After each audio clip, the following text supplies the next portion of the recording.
para makita nyo yung sample finish ng mga bahay na nasold na. Ayan, mga sold na yun lahat. 6 million to nabili. Lot 5M lang yan dati. Binili niya yung excess lot. So 1 million yung excess lot, libre na yung bakod. Tapos yun, 3 million. Ayan, 3 million. Ayan guys.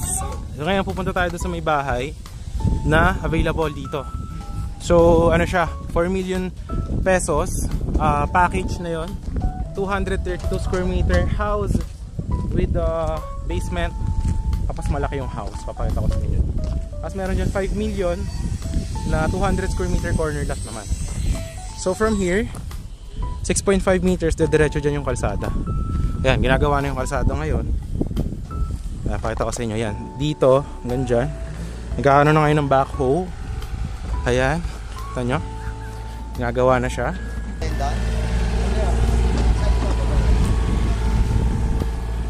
Ayan guys. So ito, magkakaroon dyan ng kalsada, 6.5 meters. Ito, magkakaroon dyan ng kalsada papuntang Barangay Road. So ito yung isang house, 200 square meter yan, na corner lot. Yung kabila niyan sa likod sold na. Ayan siya, corner lot for only 5 million. Tapos yan, kalsada simula dyan sa Muhon hanggang dito. Ayan, may Muhon din yan dyan. Ito yung bahay, pakita ko sa inyo. Yan siya.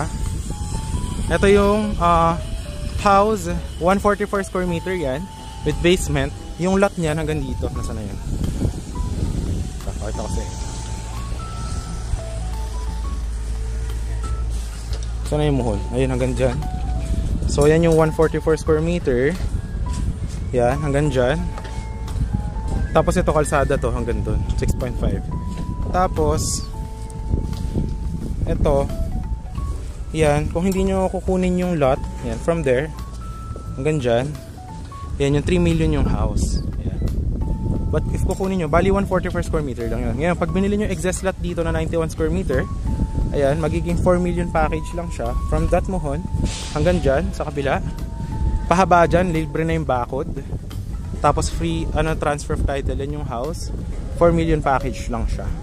Alright. Itong isa, sold na kanina, nung isang araw. Ayan, ginagawa na yung house. Ayan. Ito, nabili to guys. Ayan, sold na din to. For, how much nga ba ito na sold? 3.5 million ata to. Ayan. Sa client natin. Ayan, ginagawa na, undergoing construction siya. Ayan. Tapos yan yung bahay. Ayan. Itong isa, if bahay lang, hanggang dyan lang yung lote. Ayan, 144 square meter, napakalakas ng hangin. Ayan, 3 million. If you want to get this 91 square meter lot, free na yung bakod, 4 million. Ayan, negotiable naman yan kay seller, direct na lang kayo dito. Ayan. Ayan yung mga Muhon. Alright. Tapos yung ginagawa ng kalsada para diretso dito. Yung paliko dyan, pa Barangay Road na yan. Ito, 5 million house, corner lot. So ikot ko kayo dito sa bahay para makita nyo din. Malaki to. Ayan siya. Ito yung sa taas. Siguro punta muna tayo sa basement. Actually yan, if kukunin nyo yung dito sa lot dyan, malaki yan. Babakuran din yan. Okay. Tara, ikot tayo guys.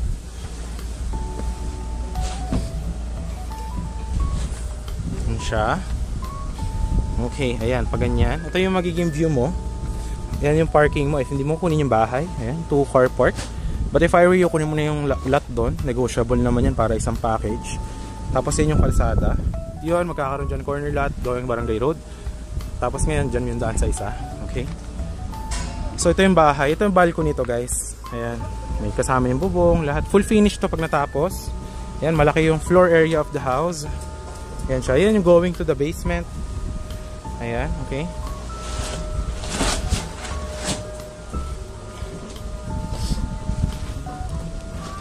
Alright. Tapos, dito sa likod, yan, hanggang dyan yung lote. Ayan, may Muhon doon. Ayan. Tapos ito yung excess lot mo sa likod. 3 meters yan. Yan siya. If I were you, get mo na yung lot kasi hanggang doon yung sa likod. Ikutan natin mamaya. So, ganyan kalaki yung floor area of the house. Ayan. No? Matibay to guys. Ayan, no? Kita mo, taas high ceiling yan. Ito gagawin CR. Ayan. 2 CR dito. Itong isa bedroom. Ayan, no? Yan, bintana. Ayan. Ito naman, lote na yun ng client natin. Sa kabila, ayan, ginagawa na. Okay?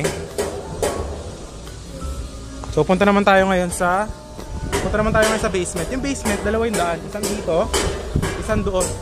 Mapakita natin. So the floor area of the house lagpas ng 120 square meter. Floor area pa lang kasama basement. Yung basement, huhukayan pa yun. So ganyan yung magiging height. Lalagyan din ng bintana para hindi kulog. So tara, baba tayo. Let's go. Ika lang po. So yan siya guys. Ito yung lote. Hanggang dito lang yan. If hindi mo kukunin yung exhaust lot. Pero kasya ka doon. May bakod naman yan. Okay, daan tayo. So yan siya guys.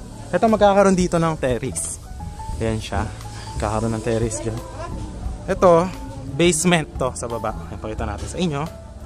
Yan siya. Alright.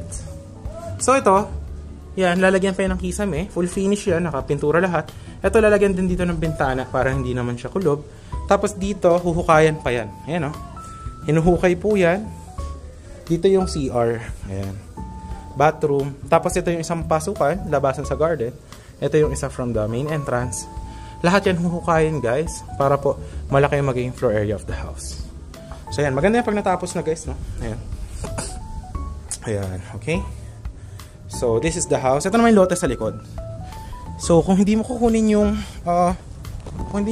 exhaust lot, hanggang dito po yung mohon of the 144 square meter.